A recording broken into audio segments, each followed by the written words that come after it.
नमस्कार दोस्तों, मैं अजय प्रकाश और आप देख रहे हैं जनज्वार। पाखंड और अंधविश्वास को लेकर जनज्वार के जो खुलासे हैं वह अनवरत जारी है। हमने आपसे बार बार कहा है कि धर्म से आपके हमें कोई वास्ता नहीं है और ना आपके व्यक्तिगत पूजा पाठ के हम विरोधी हैं।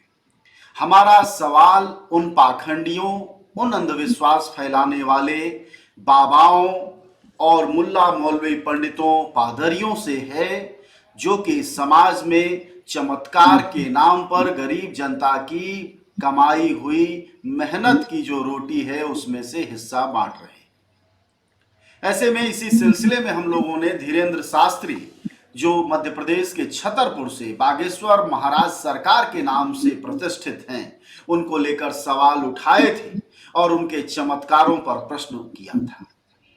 हालांकि उनके चेलों ने गाली गलौज तो बहुत की, धमकियां भी बहुत दी, लेकिन कोई सीधा जवाब नहीं दिया।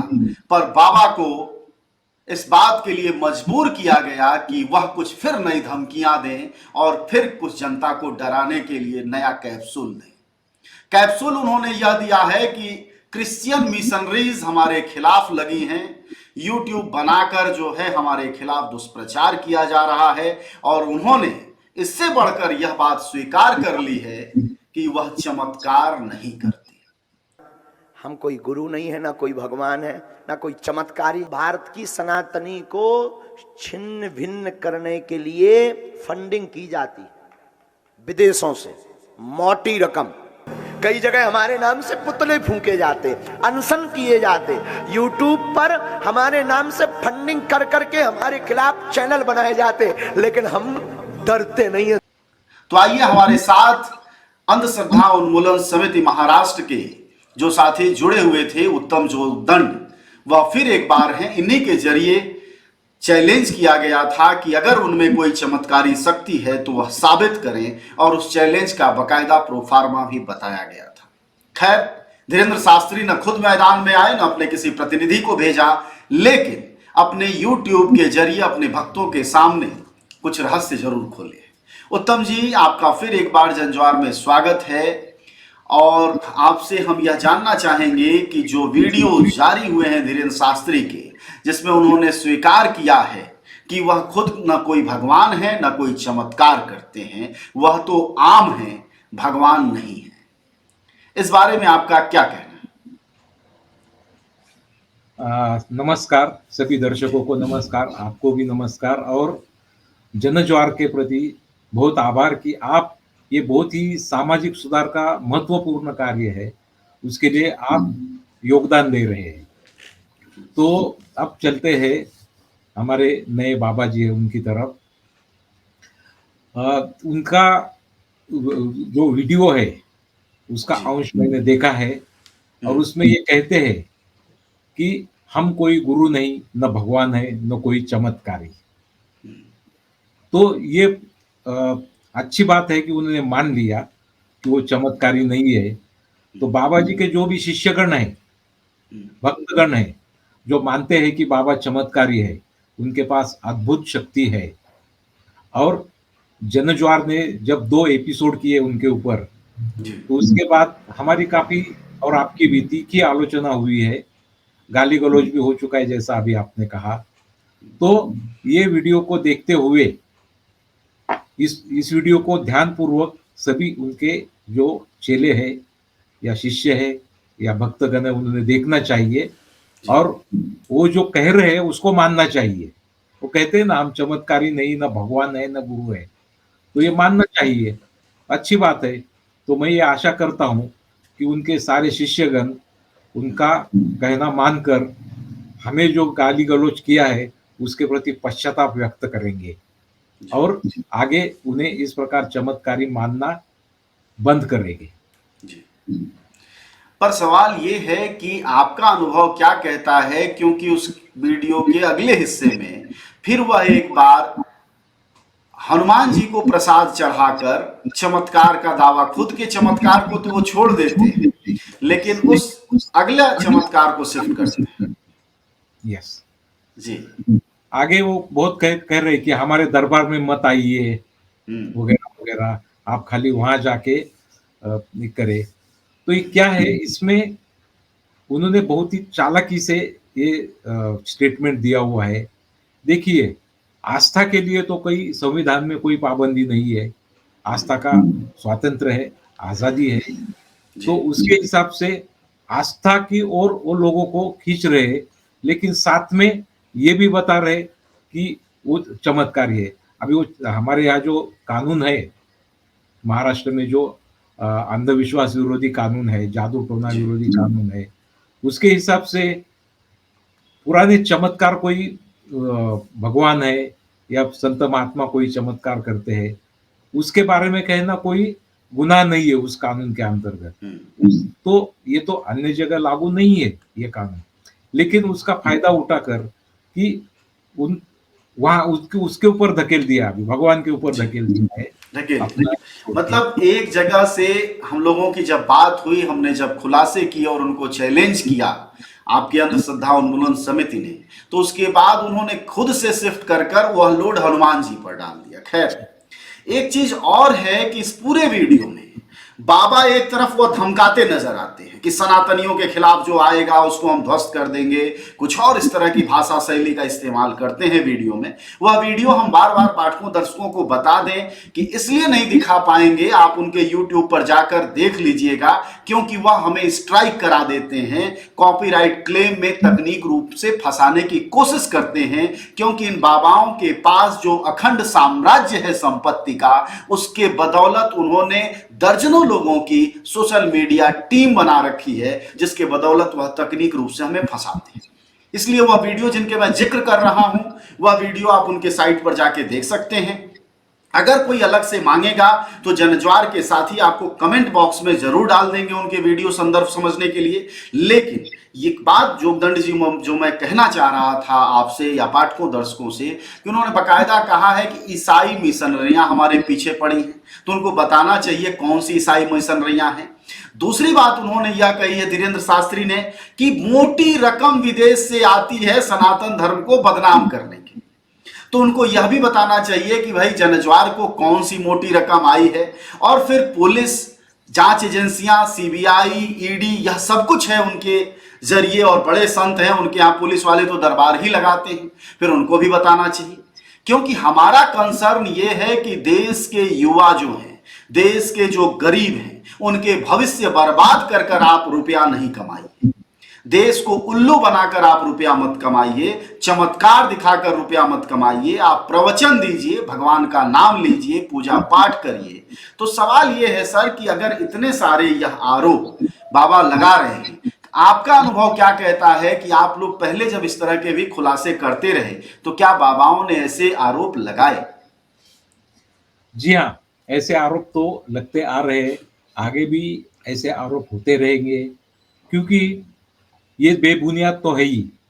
क्योंकि अगर इसमें कोई सबूत होता तो अब तक जो भी अंधविश्वास के खिलाफ काम करने वाली जो भी संगठनाएं हमारे यहाँ महाराष्ट्र में है, वैसे हर राज्य में है, देश स्तर पर भी है, तो उनके पीछे ये जो ईडी वगैरह वो लोग लग जाते थे, ये पैसा कहाँ से आता है। तो ये पैसा आने से कुछ नहीं होता सर, पैसा और पावर किसके पास है, यहाँ पैसा किसके पास है।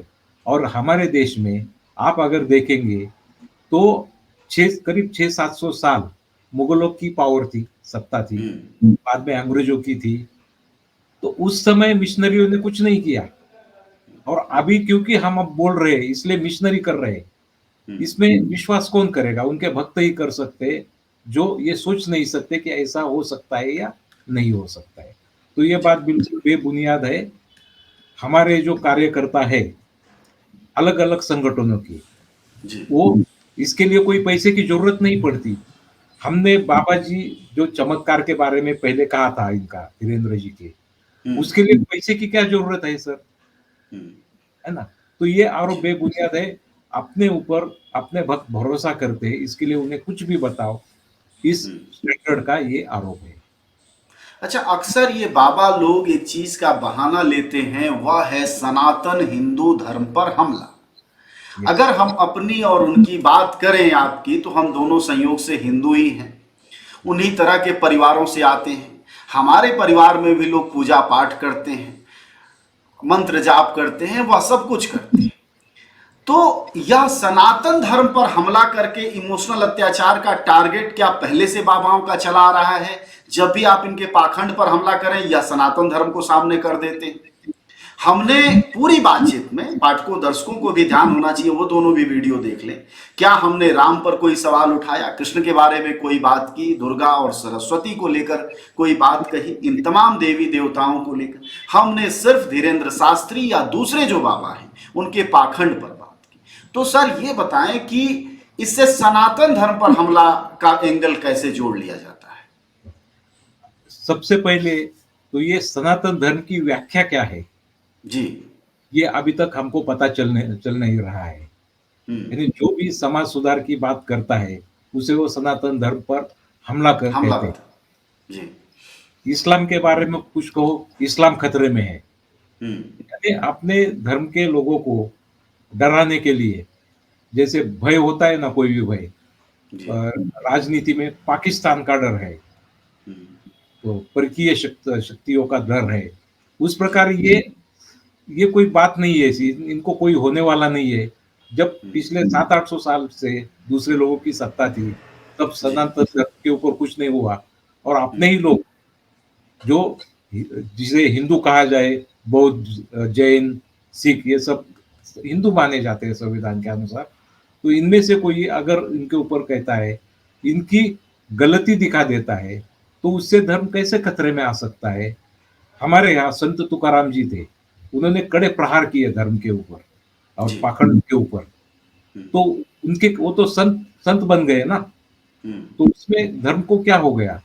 और आज जो अपनी संस्कृति चल रही है सर, जो अभी तक जीवित है, इसका कारण है इस प्रकार के जो चारवाक आ गए, बुद्ध आ गए, उसके बाद ये संत महात्मा कबीर थे, तो इनके कारण जो समाज में सुधार होता गया, लोगों में जागृति होती गई, इसलिए ये रिवीजन मतलब जिसमें हो जाता है, उसके कारण ये समाज प्रगत होते हुए आगे बढ़ रहा है।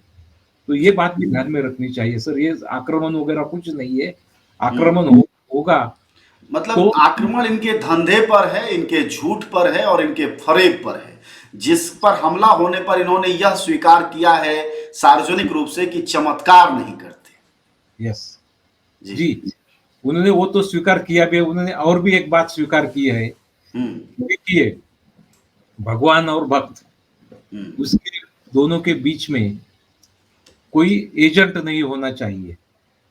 आप अगर देखते हैं उनका जो स्टेटमेंट है कि हम ये नहीं कहते तुम दरबार में आओ, वो कहते हैं कि आप सीधे वहां जाओ।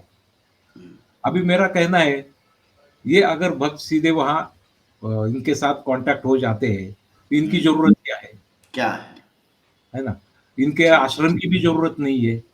वो अपना जो कार्य कर रहे हैं, एक अच्छा कार्य है कि वो अनाथ लड़कियों की शादी वगैरह करवाते वगैरह, इस तरह का कार्य वगैरह करते, वो ठीक है।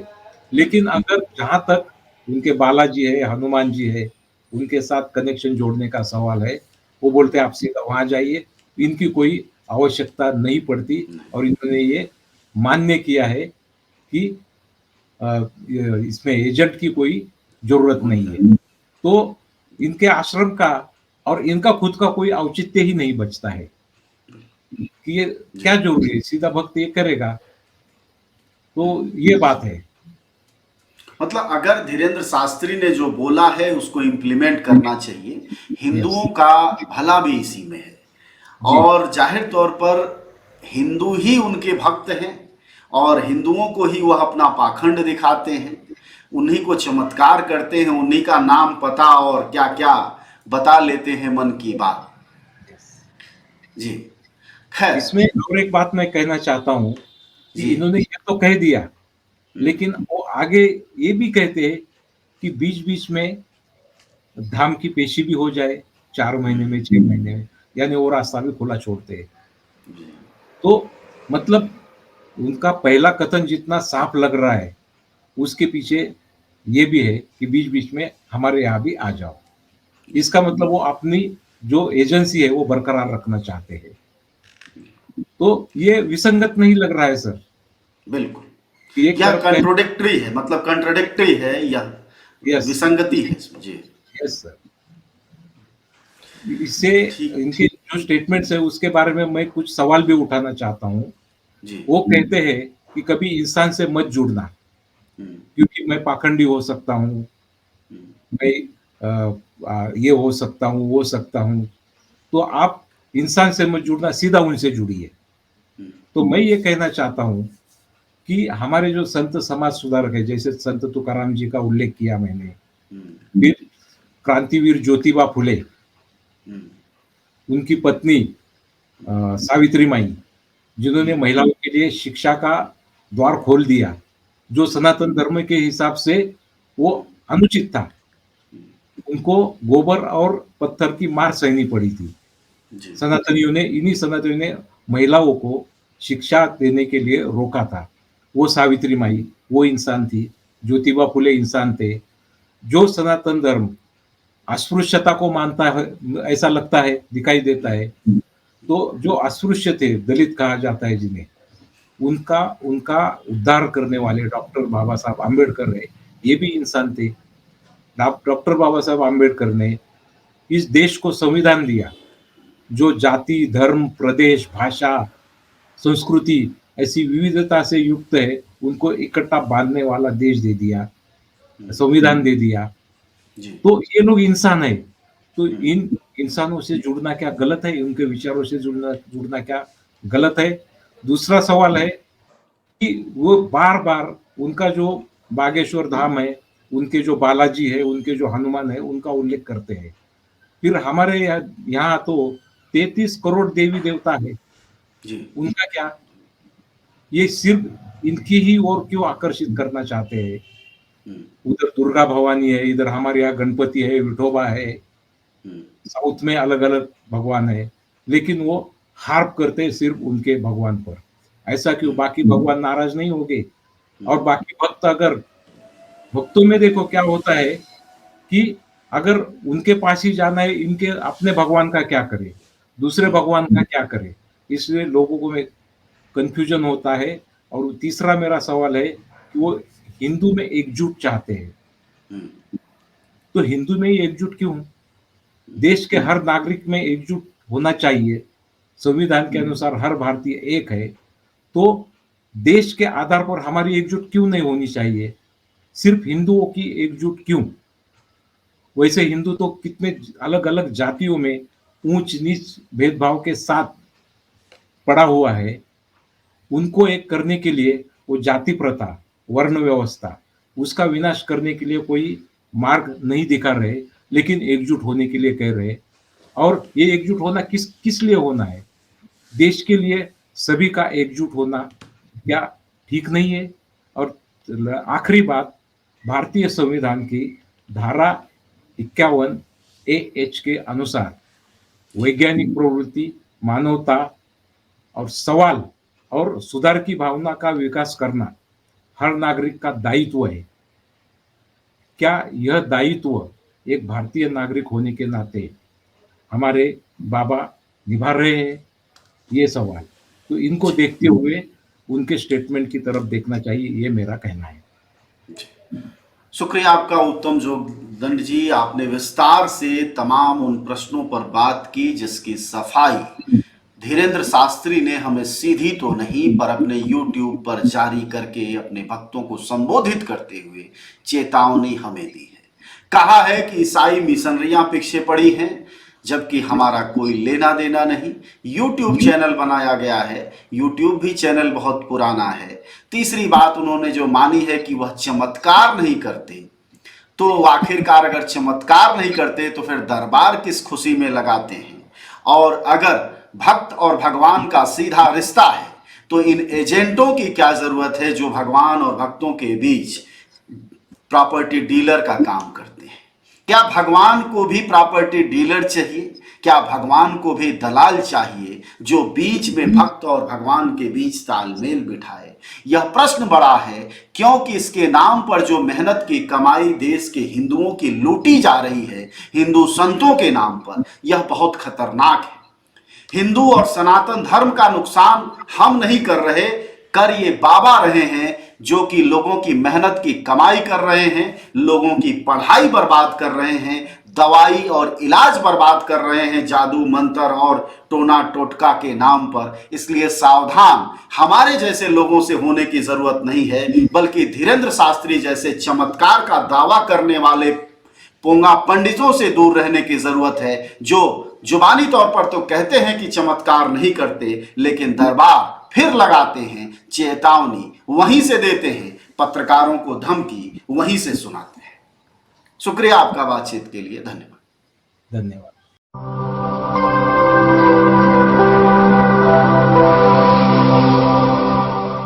जन ज्वार जनता की